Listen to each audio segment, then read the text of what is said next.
ಓಂ ಶ್ರೀ ಗುರು ಬಸವಲಿಂಗಾಯ ನಮಃ. ಆತ್ಮೀಯ ಶರಣ ಬಂಧುಗಳೇ, ನಾವು ಇಂದು ಮಹಾರಾಷ್ಟ್ರದ ಅಹಮದ್ಪುರ ತಾಲೂಕಿನ ಕಿನಿಕೊದ್ದು ಅಂತಕ್ಕಂಥ ಒಂದು ಊರಿಗೆ ಬಂದಿದ್ವಿ. ಇದು ವಿಶೇಷವಾಗಿರ್ತಕ್ಕಂಥ ಒಂದು ಊರು. ಈ ಊರಿಗೆ ಒಂದು ಹೆಸರುವಾಸಿ ಅಂತಂದ್ರೆ ಅದೇ ಡಾಕ್ಟರ್ ಭೀಮರಾವ್ ಪಾಟೀಲ್ ಅವರು.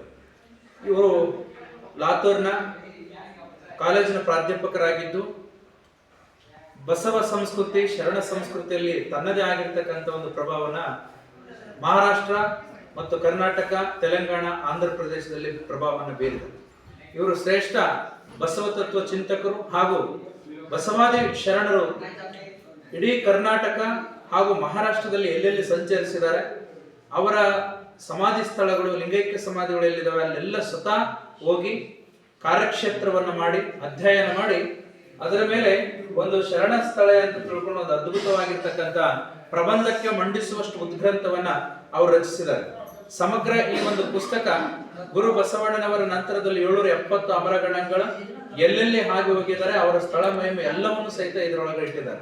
ಸ್ವತಃ ಅವರು ಸಂವಿಧಾನ ಮತ್ತು ಬಸವಣ್ಣನವರ ಸಮತಾ ತತ್ವದ ಮೇಲೆ ಒಂದು ಉದ್ಗ್ರಂಥವನ್ನ ಮಂಡಿಸಿ ಅವರು ಡಾಕ್ಟರೇಟ್ಗೆ ಅಂದ್ರೆ ಪ್ರಬಂಧವನ್ನ ಮಂಡಿಸಿ ಡಾಕ್ಟರೇಟ್ ಅನ್ನ ಗೌರವ ಡಾಕ್ಟರೇಟ್ ಅನ್ನ ಪಡ್ಕೊಂಡಿದ್ದಾರೆ.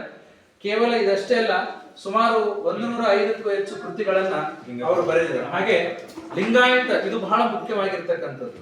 ಲಿಂಗಾಯತ ರಾಜ ಮತ್ತು ರಾಣಿಯರ ಇತಿಹಾಸ ಹೇಗೆ, ಅವರು ಬಸವ ತತ್ವಕ್ಕೆ ಹೇಗೆಲ್ಲ ಇನ್ಬೆಲ್ಟ್ ಆಗಿದ್ರು, ಲಿಂಗಾಯತ ಧರ್ಮವನ್ನ ಹಿಡ್ಕೊಂಡು ಅವರು ಹೇಗೆ ತಮ್ಮ ಒಂದು ಕಾರ್ಯಕ್ಷೇತ್ರವನ್ನ ಮಾಡಿದ್ರು ಅನ್ನೋದನ್ನ ಸಮಗ್ರವಾಗಿ ಇದರೊಳಗಡೆ ಚಿತ್ರಿಸಿದರು. ಅಷ್ಟೇ ಅಲ್ಲ, ಇವರು ವಿಶೇಷವಾಗಿರ್ತಕ್ಕಂಥ ಒಂದು ಸಾಹಿತಿಗಳು ಮತ್ತು ಲೇಖಕರು.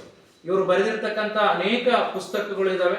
ಶರಣ ಸಾಹಿತ್ಯದ ಮೇಲಿದಾವೆ, ಮಾನವೀಯ ಸಂಬಂಧಗಳ ಕುರಿತಾಗಿದ್ದಾವೆ, ಸಂವಿಧಾನದ ಕುರಿತಾಗಿದ್ದಾವೆ, ಪರಿಸರದ ಕುರಿತಾಗಿದ್ದಾವೆ ಮತ್ತು ಸಮಗ್ರ ಬಹುಜನ ಏನು ಮಹಾತ್ಮರ ಚಿಂತನೆಗಳಿದಾವೆ ಅದನ್ನೆಲ್ಲ ಮೈಗೂಡಿಸಿಕೊಂಡಿದ್ದಾರೆ.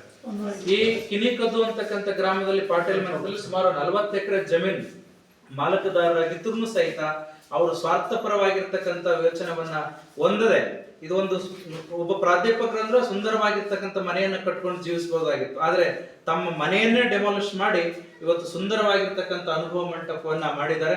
ನೀವೆಲ್ಲ ನೋಡಬಹುದು. ಎಲ್ಲ ಮಹಾತ್ಮರ ಭಾವಚಿತ್ರಗಳ ಜೊತೆಗೆ ಅವರ ಸಂದೇಶಗಳನ್ನು ಸಹಿತ ಇಲ್ಲಿ ಬೀರಿದ್ದಾರೆ. ಅದು ಸಾಕಷ್ಟು ಗ್ರಂಥಾಲಯದಲ್ಲಿ ಪುಸ್ತಕಗಳನ್ನ ಮೌಲ್ಯಯುತವಾಗಿರ್ತಕ್ಕಂಥ ಗ್ರಂಥಗಳನ್ನ ಇಟ್ಟಿದ್ದಾರೆ. ಈ ಕಡೆ ಬಂದಾಗ ಧರ್ಮಗುರು ಬಸವಣ್ಣವರ ಪೂಜೆ ಮತ್ತು ವಚನ ಸಾಹಿತ್ಯವನ್ನ, ವಚನ ಸಾಹಿತ್ಯ ಓದಿಕೊಂಡು ಅವರು ಒಂದು ವಚನವನ್ನು ಓದಿ ಬಸವಣ್ಣ ಕೃತಜ್ಞತೆ ಸಲ್ಲಿಸೋದು.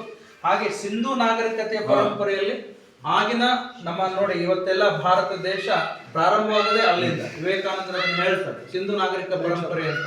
ಆ ಸಿಂಧು ನಾಗರಿಕ ಪರಂಪರೆಯಲ್ಲಿ ನಮ್ಮ ದ್ರವಿಡಿಯನ್ಸ್ ಬಳಸ್ತಕ್ಕಂಥ ಎಲ್ಲ ಸಾಮಾನುಗಳು ಏನು ಪ್ರಾಚ್ಯವಸ್ತು ಇಲಾಖೆಯಿಂದ ತಮ್ಮ ಅಧ್ಯಯನದಲ್ಲಿ ಕಂಡುಕೊಂಡಿರ್ತಕ್ಕಂಥ ಅಥವಾ ಸಂಶೋಧಿಸಿರ್ತಕ್ಕಂಥ ಎಲ್ಲ ಈ ಒಂದು ವಸ್ತುಗಳನ್ನ ಇಲ್ಲಿ ಸಂಗ್ರಹಿಸಿಟ್ಟಿದ್ದಾರೆ.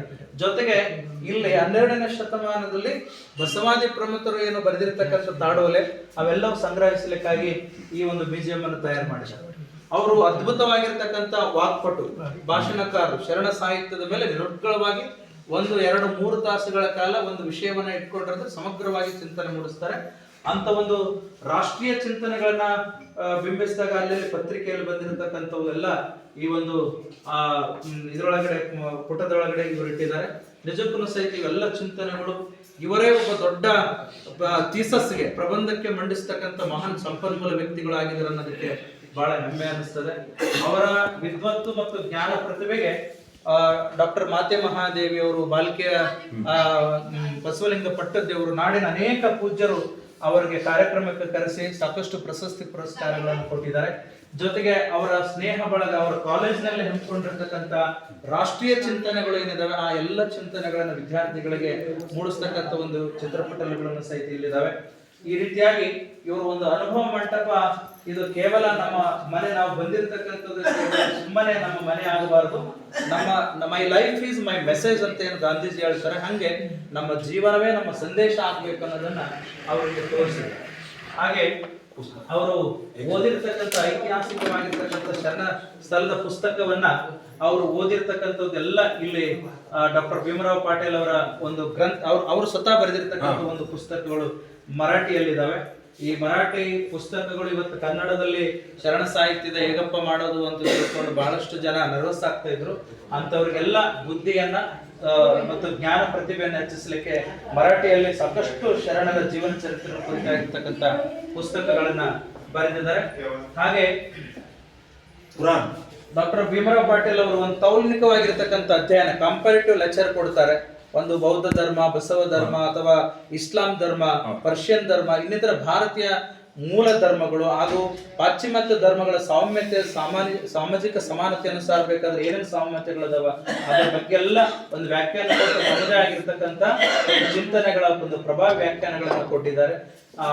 ಅದೇ ರೀತಿಯಾಗಿ ಈ ಕಡೆ ಎಲ್ಲ ಬಂದಾಗ ಅವರು ಪುಸ್ತಕಗಳು ಇವನು ಸಹಿತ ಅನೇಕ ಗ್ರಂಥಗಳು ಇದಾವೆ ಬೇರೆ ಬೇರೆ ಮೂಲದಿಂದ. ಕೇವಲ ಶರಣ ಸಾಹಿತ್ಯಕ್ಕೆ ಸಂಬಂಧಪಟ್ಟಿರ್ತಕ್ಕಂಥದ್ದಲ್ಲದೆ ಹೊರಗಡೆ ವಿದ್ಯಾರ್ಥಿಗಳೇ ಬೇಕಾಗಿರ್ತಕ್ಕಂಥ ಮೌಲ್ಯಯುತ ಕೃತಿಗಳು, ಹಾಗೆ ಮಹಾತ್ಮರ ಅನ್ಯ ಭಾಷಿಕ ಮಹಾತ್ಮರ ಚಿಂತನೆಗಳು, ಮಹಾವೀರ ಇರಬಹುದು, ಬುದ್ಧ ಇರಬಹುದು, ಅಶೋಕ್ ಚಕ್ರವರ್ತಿಗಳು ಇರಬಹುದು, ಅಥವಾ ಶಿವಾಜಿ ಮಹಾರಾಜ್ ಇರಬೇಕು, ಅವ್ರು ತುಕಡೋಜಿ ಮಹಾರಾಜ್ ಅವರು ಇರಬಹುದು, ಅಥವಾ ಇನ್ನಿತರ ಮಹಾತ್ಮರ ಏನು ಬಸವಾದಿ ಪ್ರಮತರ ಚಿಂತನೆಗಳನ್ನು ಒಳಗೊಂಡಂತೆ ಯಾರು ಸಮತಾ ತತ್ವದ ಮೇಲೆ ಇದ್ದಾರೆ ಅವರೆಲ್ಲ ಚಿಂತನೆಗಳನ್ನ ಮೂಡಿಸ್ತಕ್ಕಂಥ ಒಂದು ಗ್ರಂಥವನ್ನ ಬರೆದಿದ್ದಾರೆ.